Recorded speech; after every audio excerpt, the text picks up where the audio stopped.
Welcome back, MBL fans, for the preview and picking for the second week. As always, I have Jason with me. Hey guys. And we're going to take a quick look at what we chose last week. And the results and see how everybody did. It would be alright if my slides moved. So, Harvey and... No, wait. Let's go down for, order. So, in last place are you guys. Yeah, what's that about? You got your lock right, at least. But you didn't do that well. With everything else. And just to speak to that real quick, I think that a lot of what we saw last week were people picking the players that they liked and the teams that they liked, which is good. Obviously, you want to root for the team that you like the most, and that doesn't always reflect who the best team is or who's going to win in any given match. But you have to remember, if you guys want to hang with the analyst, you have to sometimes look a little bit past your heart and think with your head. So just maybe keep that in mind going forward. Granted, it's probably already too late for your week 2 if you guys just went with the same strategy. But I don't know. But we'll give you guys another chance and see how you do next week before we start really getting concerned for what's going on upstairs.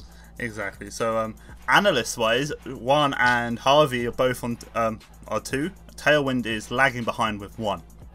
Disgraceful. And wait, in terms of... Oh wait, no, Tailwind's got 3. Yeah, no, it's just Juan and Harvey, the Ludicolo brothers. They're at 2. They got 2 picks right and 4 wrong, and then the rest of us are all at 3. Although Tailwind, what he didn't get right was his lock, so he's technically at a lower tier than you, me, and Wits. Yeah. So I personally, I think that since I was the only one who got Team Flawless right, I should be top, but that's just me. So I don't know. I got the only risky lock, so it doesn't matter at the end of the day. I didn't go with the cookie standard Cyberbads, so I think I'm just generally better. Oh well, we'll have to see in week 2. So do you want to get into the first match? Yep. So we got Team Blue Hunnets versus Team Subs, and this is an overall consensus for Blue Hunnets. Yeah. So last week we talked about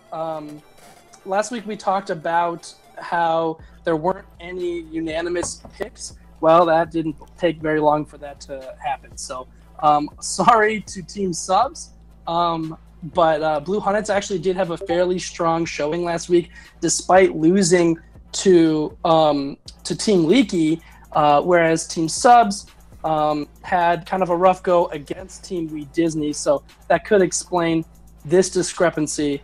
Yeah, and then we could get into what do you think about this week, though? Let's forget last week. Based on the teams and the players, what do you think of this matchup?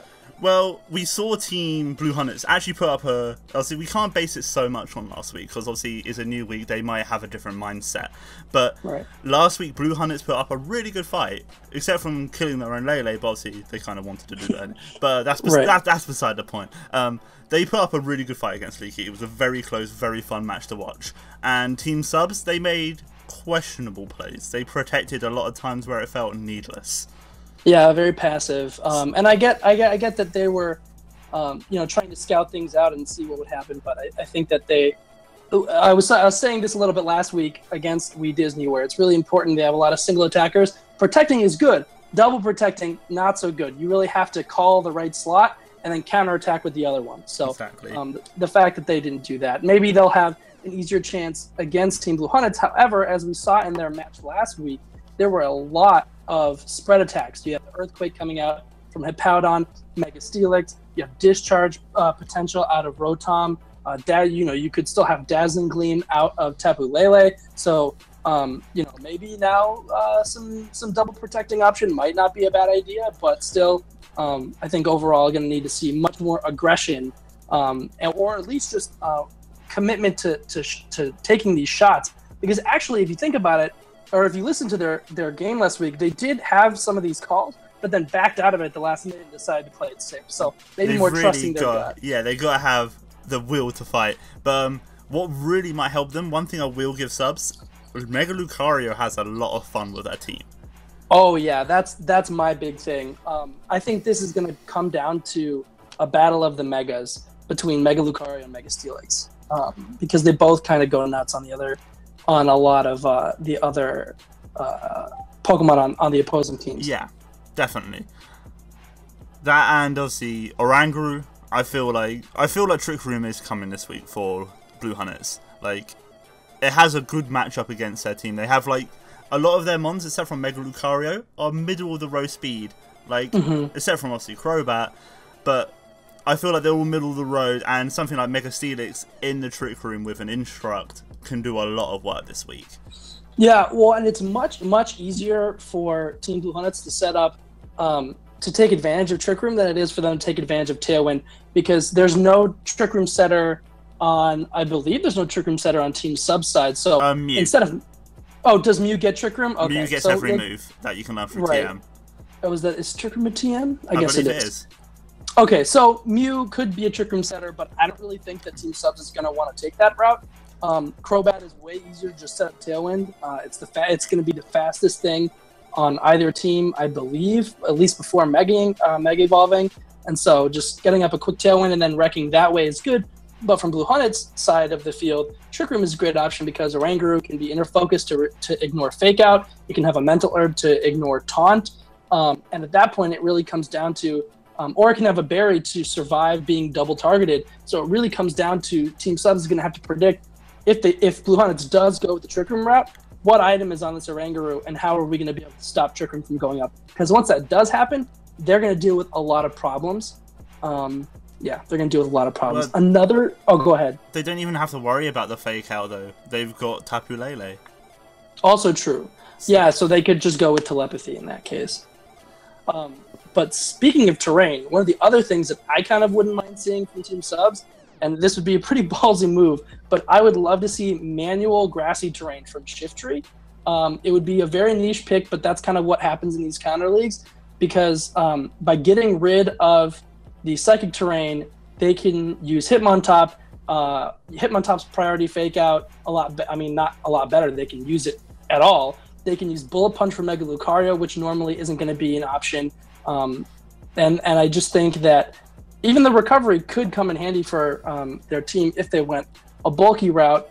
Yeah, I just think that would be a nice way. If they don't decide to go that route, though, utilizing Psychic Terrain with Mew will be important because they can get that damage boost. Well, they can just use the Genesis Supernova already in Psychic Terrain, boosting its power even more. It's already a ridiculously powerful move, and normally it will set it up after.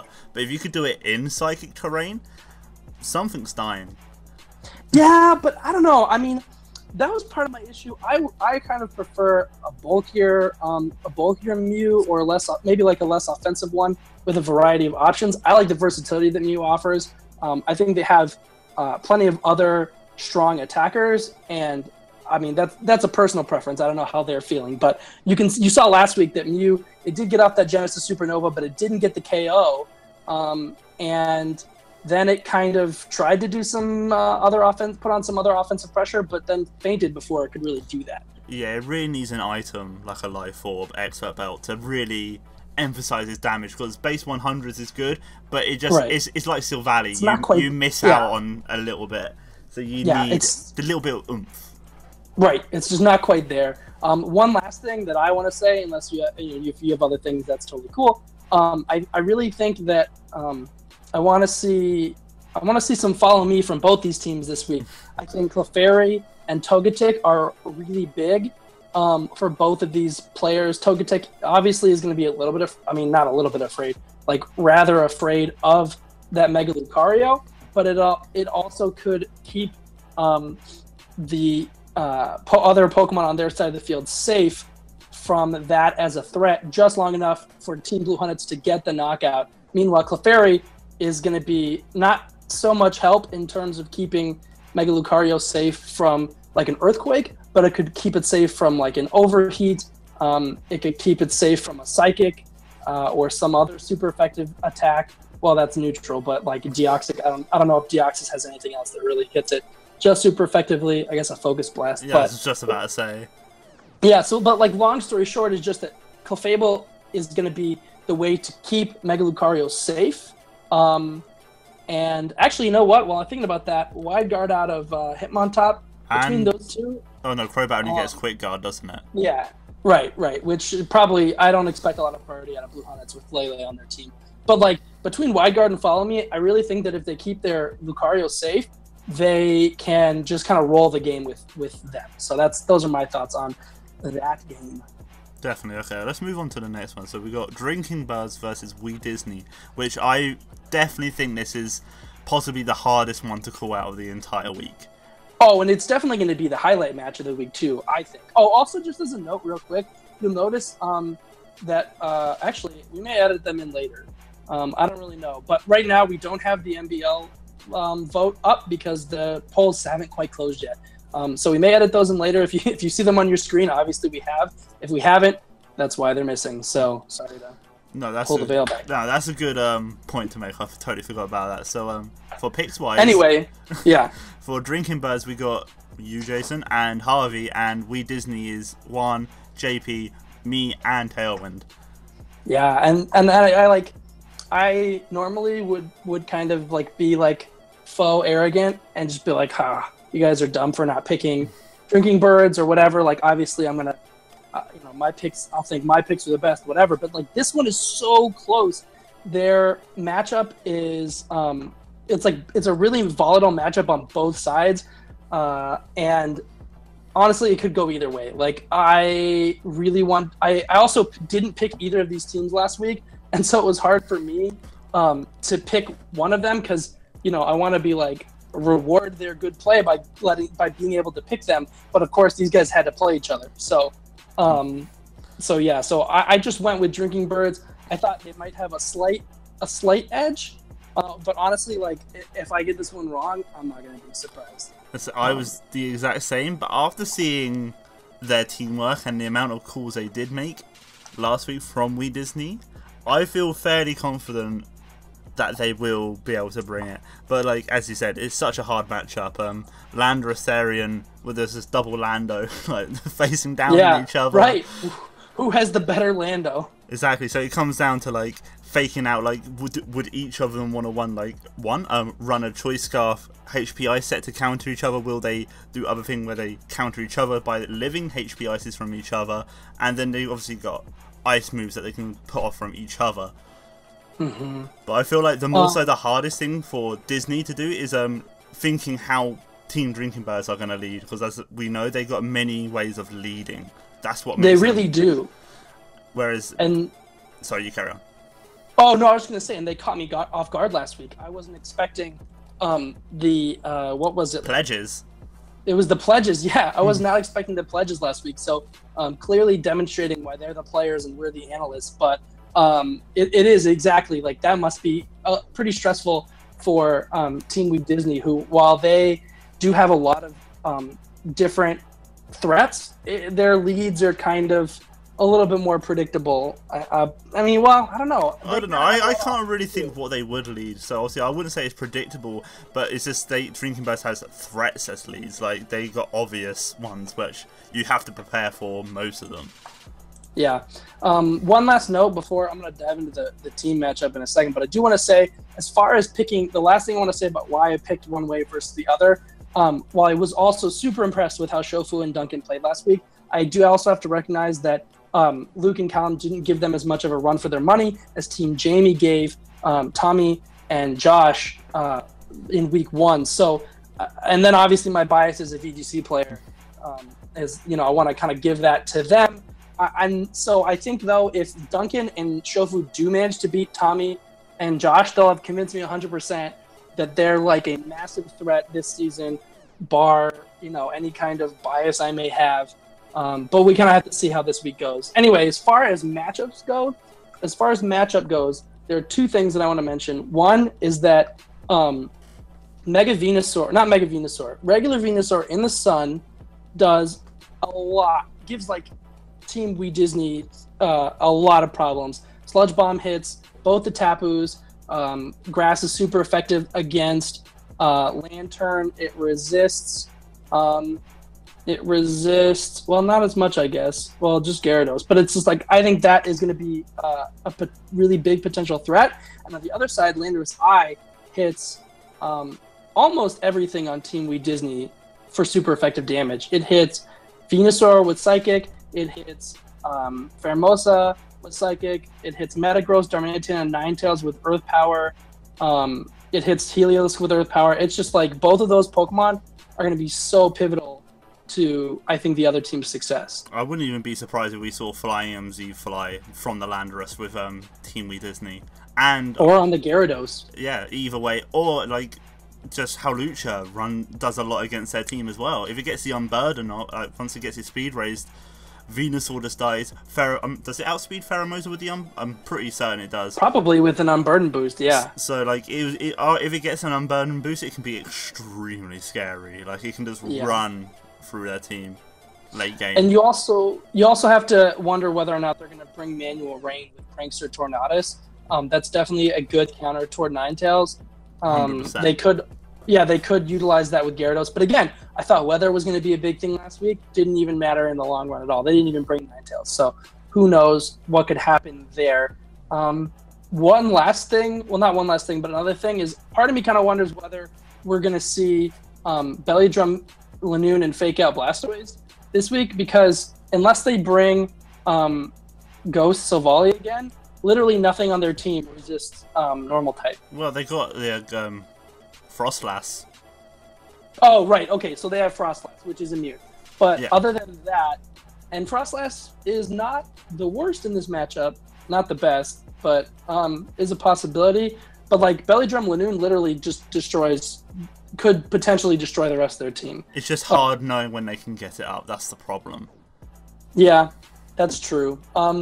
Especially if like Duncan and Shofu lead with a Tapu. So like if Josh and Tommy lead Lanoon and Blastoise, if like they lead with a Tapu, sure, turn one they Fake Out, but then like if they gotta follow me to try and keep it safe, that gets dicey. But I do think that would be a strong play if they can get it off. It's just I don't think they would want to do it turn one. That just indicates like a massive. That just puts a target. This looks like please kill me straight away. And obviously, if they do lead it, it would be extremely obvious anyway. So it's just, I feel it's more of a late game sweeping strat. This is like take down the major threats to a Lanoon. They know what it can possibly live, and then just take down everything that's a possible threat, and then bring it in, give it the support it needs, extreme speed away. Yeah. Either way, though, this game is going to be a bloodbath. A lot of damage on both of these teams. Easily. All right, let's go to the next match then. So we got. So you carry on. I'll let you do it. Oh, I was going to say we've got, I believe, match 3 is Team Dream Ball versus Team Leaky. So I think this is we had our first VGC versus VGC last week with the Jamie and Drinking Birds, but this is still a really exciting match. Also, another one where everyone is on the same side. We all picked Team Dream Ball, so sorry Lee and sorry Hibiki, but kind of got that vote of no confidence there, despite being the team that won last week when Dream Ball lost, which I think is kind of a good thing. And we can pretty much say the MBL fans will be picking Team Dream Ball because it's pretty much a popularity contest for the Twitter polls. Yeah. Right, and despite the fact that Lee and Hibiki should have way more fans than they do, they don't. Reality isn't always as kind. So, but yeah, I think that, I think that despite the fact that we all agree this is a game where the matchup is a lot closer than it could be, it wasn't quite to the point where I thought it could go either way, like Drinking Birds and We Disney could, but it's not like I don't think Team Leaky has a shot. I just think that it's easier for Dream Ball to win this one. I 100% agree with you. I see it as like a 60. Obviously, last game coin flip 50-50. I see this more of a 60-40 kind of deal in between for Dream Ball's favour because they just got a lot of walls they've got to punch through, and obviously they can do that with D-Dance, Mega Gyarados, and Mega Beedrill being the threat that is. But they're such smart players, switching and set-wise, and even though they got a bit lucky last week, as you should know, Jason. Shout out to Kotaku. So yeah, it's a bit dicey, but I feel like Dream Ball will definitely take it. Yeah, and actually one of the things you just brought up, which were this the megas on Team Leaky side, Gyarados and Beedrill, which actually do really good together against Team Dream Ball. Like Beedrill can hit it can hit the Finny, it can hit the Scrafty, yeah. It does get Drill Run, but you probably want to use Mega Gyarados to handle things like Heatran. I think but the main point is just that the two of them really seem to work well together, in my opinion. But they're both physical attackers, and we did see last week just how effectively Scrafty was able to use its Intimidate to reduce its opponent's attack. You have Buzzwole, one of the strongest physical attackers in the game. Its Ice Punch did like less than half to Zygarde, and if it didn't get the freeze, they would have been in a lot of trouble. Team Not Scald would have been in a lot of trouble. So if they are able to use Scrafty as well, as they did last week, they could be in a very good position. Granted, Team Leaky has the Sylveon on their side, which is going to cause Scrafty a lot of problems. Team Not Scald didn't really have that option last week, so that could be different. But is what comes down to basically Dream Ball securing a good victory is their pivoting skills. If they can pivot things around like they did last week, because obviously they played really well last week, it's just unfortunate event happened. Right. So like if they can not get the RNG not on their favor again, and if they can pivot well, I think it's definitely going to go in their favor. Honestly, though, while that is definitely true, I could see Team Dream Ball winning by leaving a single Pokemon in the entire time, most of the game, and just answering its threats. Because if you look at it, Bronzong actually is like really good in this matchup. Steel is going to hit Sylveon, Abomasnow, Rhyperior is going to hit Rotom, and Psychic is going to hit Beedrill. The only thing it doesn't resist is a Crunch from Gyarados and a Fire Attack from Magmar, because if you run the Levitate set, then Rhyperior isn't really a threat. So like actually, which is weird because you never think of Bronzong as a really offensive Pokemon, but you saw last week that they used it offensively. Yes. And so like actually Bronzong could be a really big MVP if they're able to set up Trick Room and it just starts attacking things. They could just use the other slot to kind of manage its threat and go from there. So I wouldn't be surprised if that's their strategy. Or they can go with the Tangler and get the Follow Me's off, because obviously that's another thing from Gale Darkness / Colosseum that gets Follow Me from that generation, and that's what makes it such a good low tier pick, because obviously just slap an EVLI on it and just Follow Me away. Is it Follow Me or Rage Powder? I don't remember. It might be Rage Powder actually. On the Tangler, right? That's what we're talking about? Yeah, I'm pretty. Even though it's got redirection, so right. I know what I'm talking about. I know you do. Another thing though, from Team Leaky, I think that could be threatening is Necrozma. Only because if it's able to set up Calm Minds and they answer the couple physical attackers on. Well, actually, it's really just like Zygarde, because Scrafty. No, it's Dark type, so that's kind of an issue. But if they answer the physical attackers and Absol, didn't think about Absol. They didn't bring him last week. No. But I still think that Calm Mind, if they're able to get up some Calm Minds, then maybe do. I know like Calm Mind Sword powered Necrozma is a thing, kind of similar to Team Subs saying that the Z Psychic attack wasn't that impressive. I wasn't that impressed with the Shattered Psyche. I mean, it did almost get the knockout on the Rotom. But it's just like, I don't know as much about what Necrozma is able to do. It's basically like a Z Psychic Hyper Beam.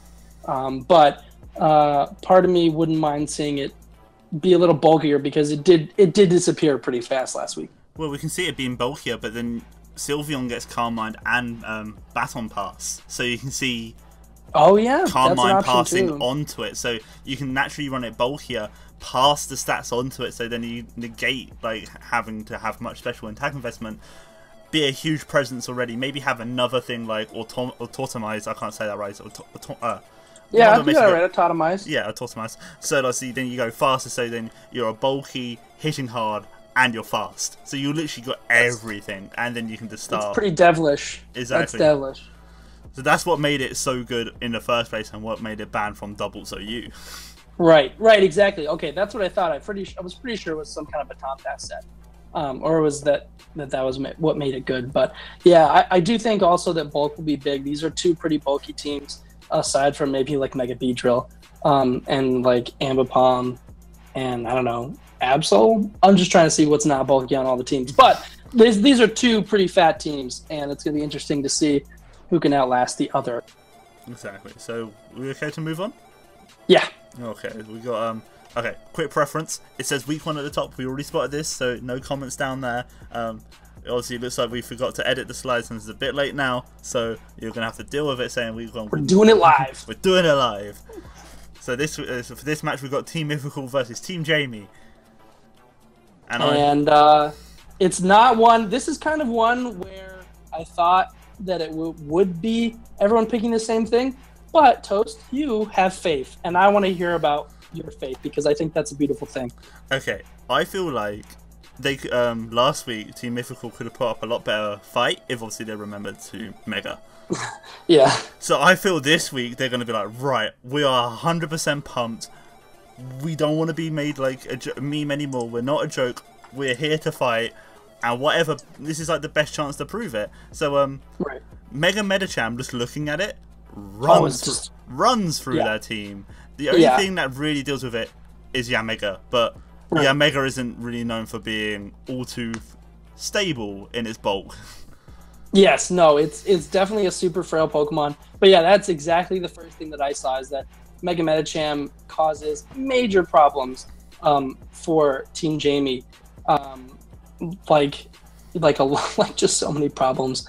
And while they do, well, the other thing is that Mega Medicham isn't that bulky itself, so they could try to get rid of it with neutral attacks. Like that is an option, but you're not getting away unscathed.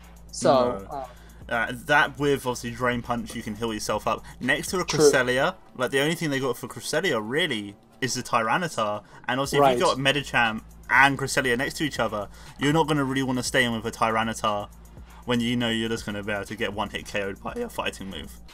Yes, and although... Oh, go ahead. And it's not like Excadrill is going to be able to take much either and basically kill, because that's also going to go down to a fighting move, and it can't really touch Cresselia where it has Levitate, so the whole Sand lead mode is kind of stopped by them two alone. And obviously Medicham gets Fake Out, so you can just Fake Out the Excadrill, set up Trick Room, something like that, and jobs are good. Or you can just set off an Icy Wind. It has both forms of speed control, so either way it's good. I do think Icy Wind probably better here than the Trick Room. I actually think Calm Mind Crest also could be fairly useful here, because there are only a couple of physical attackers on Team Jamie, and Cresselia handles them, aside from Tyranitar, fairly well, and it's covered by Mega Medicham. So I think Calm Mind Crest, the Dark Berry. And it could do that too, yeah. It has a lot of options. The other thing, though, is that if they're able to if Team Jamie is able to deal with the Mega Medicham, then I think the Sand mode becomes extremely scary for Team Mythical. Excadrill, and also the Garchomp. Garchomp is definitely something else that they're going to need to deal with. But otherwise, if you look at like Excadrill, Earthquake with Excadrill, and granted, I guess you wouldn't want to do that next to a Tyranitar, but Earthquake hits, Nidoking, Chandelure, Magnezone, Iron Head hits Ribombee, Iron Head hits Glalie. Well, it gets Drill Run. Why would you want to use Earthquake? Yeah, Drill Run. Good thinking. I mean, it could also have Tech Rage. That is something we need to consider. Exactly. So that is a one-turn way around it. Or they could just switch in Rotom Fan or EM Mega, because both of those are good options in certain situations. But yeah, I just think that Sand Rush, Excadrill, definitely pretty problematic. But again, it really is going to kind of come down to who can deal with the other's threat first. And I really that's going to be a fun dance. If we see Sandvale Garchomp either. Like, I wouldn't put it past Show. Yeah. No, that's a good idea. They for sure should run Sandvale Garchomp. I mean, because Rough Skin's not a big deal, again, because they don't have many physical attackers, and not only that, but their physical attackers, 2 out of the 3 of them, don't usually make physical contact. I mean, if they're using, like, Rock Slide from T-Tar or Earthquake from Excadrill, so not really a whole lot of reason to run that. I don't know if they're going to bring Bright Powder. That's another story. If they do, I will respect them even more. Well, the main thing I think with Garchomp is going to be protecting it better, because we did see it go down turn 1 on, I guess what you'd say is a surprise Ice Fang. But the other thing is that in the counter team leagues, you have to kind of expect that, especially when your Pokemon are 4 times weak to something. So like expect hidden powers, expect random tech moves, fangs, whatever. So I think, and Garchomp I think is really important in this matchup too, because it handles Tyranitar and Excadrill super well on top of Mega Medicham. So I'm going to really want to see them protect Garchomp better. And you know, you're going to call me crazy again because I'm bringing it up for a second week in a row, but they haven't got much for a Guzzlord. They haven't got much for Guzzlord. What's Mr. Mime? Mr. Mime? What's Mr. Mime doing offensively? He's doing nothing. He's Dazzle? doing 0. That's doing Dazzle. 0. That's doing nothing. Give it, slap an Assault Vest on it. It's living that for days. It's going to be yummy, delicious, nutritious, dazzling gleams. It's doing nothing. Well, they got Dragalge, I guess, but that also could be cured with an Assault Vest. Does Victini get a physical fighting move? I don't think so. Don't think so, no. All out pummeling, Focus Blast, Porygon 2. Porygon Z. I don't know, you're right. Okay, so maybe... God. I'm going to say this to the end of time, I just want to see Guzzlord do work. Oh my god, they're gonna bring Guzzlord. You're right. I hope so. God. I hope so too, but I'll be really curious to see. The other thing that I do want to mention is that they actually have, if they do decide to go the Trick Room route, them being Team Mythical, their Nidoking, Chandelure, and Magnezone are also pretty threatening here. Can do a lot of work to the opposing teams. So I think Mythical has all the tools they need. It's really just about executing, and Team Jamie is definitely a hard team to execute against, as we saw. Even though it seemed like Team Drinking Birds was really prepared for them last week, it still came down to one Pokemon on each side. So take that for what you will. Well, you also got the free head syndrome, where obviously there's 3 of them, there's one more person keen to disagree with them. Yeah, right, exactly. So obviously it might be harder, like Boy or Miller or Keen might come up with like, right, this will 100% work against Team Mythical, and they'll go, and one of them might just disagree and just sway the entire team. We've seen this happen before with them. It could be an issue. Exactly, so that's the only problem. So where they got more thoughts going into it, it might be a case of like they're overthinking some certain stuff. Yeah. No, it's definitely going to be a better match than I think a lot of people expect. I'm really excited to see Team Mythical bounce back after what must have been a very rough week 1. So, you want to move on to the next match? Certainly. So we've got Team Juice versus Not Schooled, and yet again is actually no. Harvey is the only guy that has faith. Is that guy Harvey that has faith in Juice? And for me, this is my lock of the week. So I'm putting it all in the Joey MV basket. They did a really good job last week against probably, I mean, the defending champs, a really threatening duo in Marcus and Wolf. And yeah, I think that they're going to do it again here against Team Juice, who also, to be fair, despite getting rolled by Magerna when it got set up, one day I'll say it right. Once it got set up, it was an issue for them, but up to that point, they played very well. If a couple different things had gone differently, I think that they easily could have won. Not easily, but they could have won. They was definitely in a commanding position for the entire game until Magerna started doing Magerna stuff. And then Magerna, yeah, basically. But as far as matchups go, team-wise, the thing that I noticed is that Celesteela just completely obliterates Team Juice once you get rid of Volcarona. Or not Volcarona, sorry, Volcanion. Yeah, once you get rid of the Pokemon that's not on their team, Celesteela just wins. No, Volcanion. Because literally the best hit they get on it is neutral at that point, and actually the only neutral hits are Dark. What? What else hits it so effective? Heat Wave from Torn? Oh, okay. Yeah. I mean, I guess that's not super effective, or that's not stab, so like it's not gonna hit him as hard. But yeah, I guess that is also another still move. Super effective. That's what counts. Okay, fine. So we'll add Torn to the list, but still, 2 out of 10 Pokemon are as the only like really good ways to answer it. And then the other things that hit it neutrally. I mean, Aegislash you can deal with a flamethrower. For sure, gonna have that tech. Well, if it's in shield form, It's definitely not killing. Like no. It's doing like a third max, and then at that point you can just easily like presume that they might just carry weakness policy, and a +2 Shadow Ball. That does a lot. Like if I learn anything from VGC 15, a +2 Shadow Ball does a lot of damage. It does do a lot of damage, but not after Celesteela has gotten some tasty special defense boosts from things like Kiron. We can't presume. We can't from presume. Aromatisse. We can't other presume. frail things. Well, we can't presume. That's true. But I think Joey and Envy are clever enough to get those KOs. And even then, like Celesteela could just sit there behind a Leak Seed. You don't even have to. You don't even have to flamethrower the Aegislash if you don't want. Just pop a Leech Seed on it and just sit there and make them wait and just win the game like that. Or get rid of the Aegislash with your Arcanine or your Mega Garchomp. Well, in OU... I guess there's more than like 2 Pokemon involved in this game, so...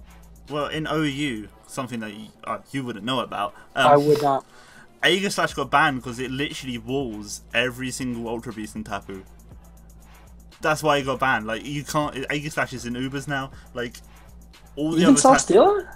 Well, obviously, it does well enough that, like, obviously, Celesteela isn't a counter to it. Even though it has Earthquake, it has Flamethrower, people just like, no, we can't deal with Aegislash.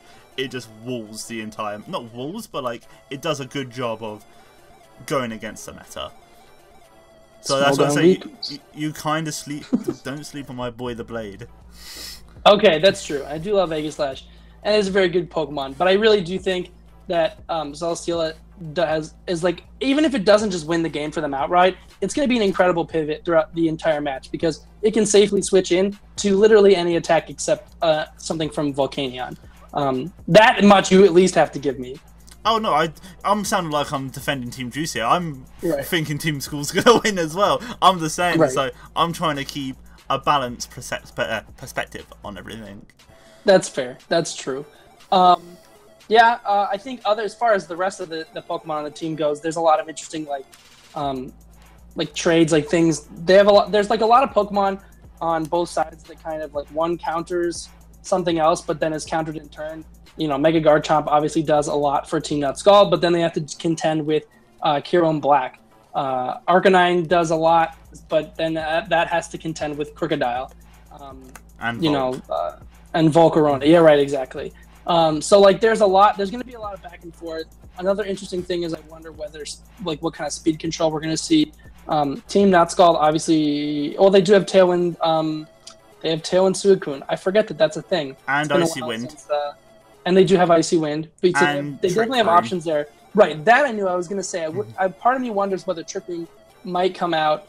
But then again, both of these teams kind of have middling speed, so that could get kind of awkward. Yes. It's just all about predicting what if they want to go fast while you want to go slow and etc. Like back and forth. Part of me also really wonders how big of a deal Buzzwole is going to be for them in this game. Doesn't have it. I mean, it doesn't have as good of a time as it did last week. But then again, I didn't think it was going to have that good of a time then either. So and I said everything was Buzzwole food, which it was. It was. So will we see another Buzzwole? Maybe. We could see some more Buzzwole dominance. Oh no, definitely. Buzzwole is definitely coming. Like a similar set I see coming again because Icy Punch, Fighting Stab, Icy Punch. Yeah, you know what I mean. Icy Punch, Fighting Move, and Poison Jab. Yeah, again, maybe does it get Thunder Punch? I want to say it gets Thunder Punch. I don't know. We should know that, but I'm not 100% positive, but it could. If not, like double punch. Yeah. So like, I feel like it does a lot of work. It depends. Like it's like free move syndrome. Like you have to have free moves, and you kind of have to have protect on it. So it depends if you want to cover stuff like Aegislash, Volcanion, and Crook in it, or do you want to maybe carry Ice Punch so you can deal with the Chestnut and the Vivillon, which Vivillon you might need to keep around because it deals really well with their Malamar, and we saw how well Malamar worked for Team School last week. Right. Yeah, we did indeed. Yeah, that's all I got. That's all I got? Nope. All right. Let's get down to the not the ultimate, just the last one. I don't know, or the ultimate. These are two really good teams, so it may be the ultimate. But then again, we all kind of agree Team Cyberbads has this. And do you want to speak to that? Well, I didn't think everyone was going to go Cyberbads. I just thought because obviously Volcanion...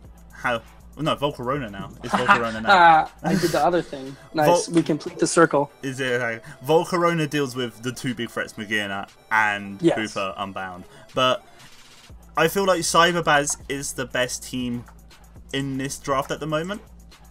Like, they got the scariest draft and they work well together, and they got the same team, so they know what they're doing. I feel like if Flawless wins this one, because I'm not saying they can't, I definitely think they can. I thought Cyberbads would win this one, and I didn't think everyone would agree with me. I was hoping to have a bit of an argument, but well, apparently not.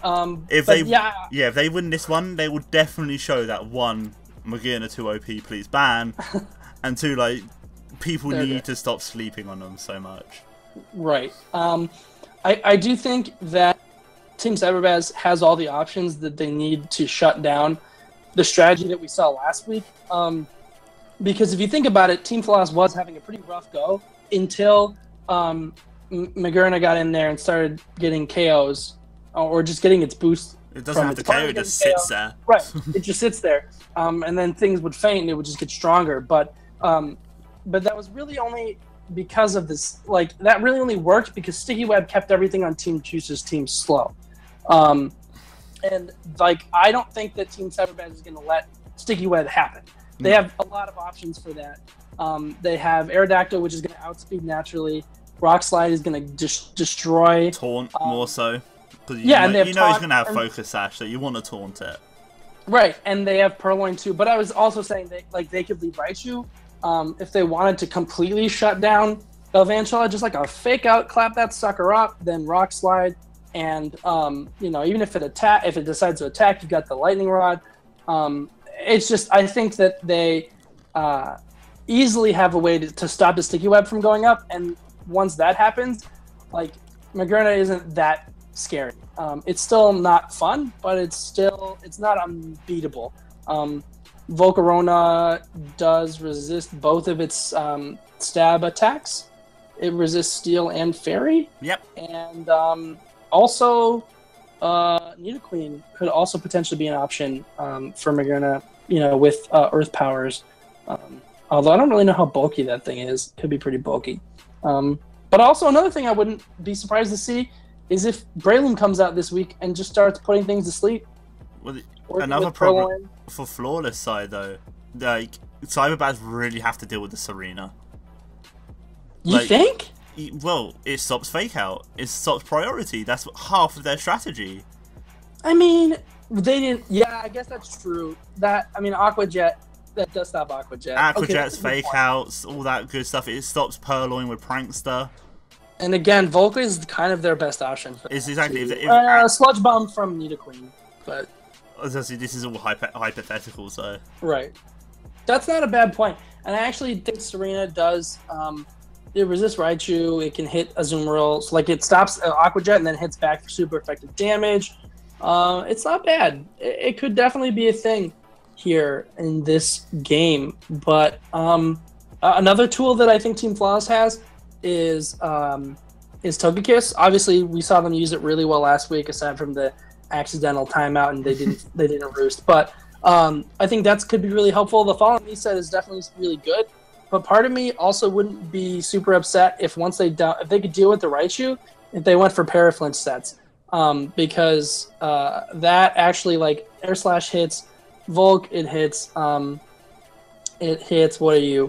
what are you? Your Breloom super effectively. It's not going to really hit anything else for that great damage, but I just think that that's such a good way to shut down the opposing team that it could let Magearna do what it did last week. Magearna like a slightly different way. Yeah, Magearna things, exactly. That's what we're going to call it from now on, just like Magearna things. Yeah, so I think that's a good option for them. But at the same time, it's just like Team Cyberbads can kind of just like answer the Serena and the Galvantula and just then kind of like do what it does, which is just belly drum up, destroy things, quiver dance with Volcarona. We didn't see that last week, but that's also something you may recall them doing, is just quiver dancing with Volcarona. If I'm not mistaken, did the World Championships for VGC happen after the conclusion of the MBL? I'm pretty sure it did. So another thing that happened post MBL's closure was Wolf and Marcus's, and technically Brendan Zhang, Aaron's little brother, was the Assault Vest Raichu, which granted that worked way better in the context of the 2016 VGC meta, but the Assault Vest with Nuzzle, Volt Switch, Feint, and Endeavor, I might be getting... No, I definitely got at least one of those moves wrong. It's been a minute since VGC 16. But the main point is that, like, that's a pretty big threat. And something like, how sad would it be if Assault Vest Raichu just plopped down on the field, took an attack from Magurna, and then returned like after to Endeavor it down to like nothing, and then they just pick it off with some like piddly attack after. That would be sad for Magurna. Well, you forget, you talk about stuff on other people's team that got top 8. Well, Baz got what, 11th? No, he got top 8 at Worlds. He got top 8, and what Pokemon on his team did he have in his team? Volcarona. So he's obviously he's going to be even more comfortable than he needs to be. So he's got all the world's mascots running for him now. There's 3 out of what, they're 12? No, 10. Yeah, that's a lot. That's like a third of their team. This is mascots. World's part of the world's team. I'm here for Pokemon, not math. So, but yes, I'll trust your judgment. Yeah, you're right. So they're definitely Cyberbads. I think definitely still kind of the heavy favorite in this game, but it's not like Flawless can't win. They're just gonna have to play they're gonna have to have less mistakes and execute their strategy earlier, because doing it that late in the game kind of cost them. So, quick thought though, Tentacruel. Now I'm looking at it. Tentacruel is a very hard one for them to deal with. Except from obviously Bruxish, which I don't see coming, and Raichu, which I do see coming. But it's all more. If Raichu is a supportive set, it's not going to be able to do much to a Tentacruel. And yeah, it's just. And Jirachi, obviously. Yeah, but Jirachi. Yeah, again, I'm not sure if they're going to run a supporting or a physical set. And if it's a physical set, granted, you're going to have to hope and pray that that it doesn't have like the Serene Grace as cheese and just keep on flinching you with Zen headbutts. He can obviously be ran special as well, so obviously that's something you have to keep in mind as well. Like, is it going to be special? Is it going to be physical? But I see Tentacruel putting a lot of work here. It could, yeah. That was one of the things I looked at. Definitely is going to appreciate going up against the Breloom, the Volcarona, the Azumarill, the Mega Aerodactyl. Like, it has a lot of good matchups. But the Nidoqueen to an extent, but it's also going to go... it's a 50-50, basically. Yeah, it's going to be faster, but it's also not going to want to take a Sheer Force Life Orb boosted Earth Power in the face. No. So, so there's that. But yeah, that is what I got. That's what I got. So we got our choices for this week. So obviously we can see everything we got. Obviously, the Twitter fans are unavailable because we're recording it before the polls go on, so obviously we might edit it in. If not, obviously it'll be out by next week, so you can see how you did for the week 3. But obviously now you can see where everyone is voting. So obviously basically we're all Blue Hunters here. We're all Blue Hunters, boys. And then obviously we got except everyone else. Me.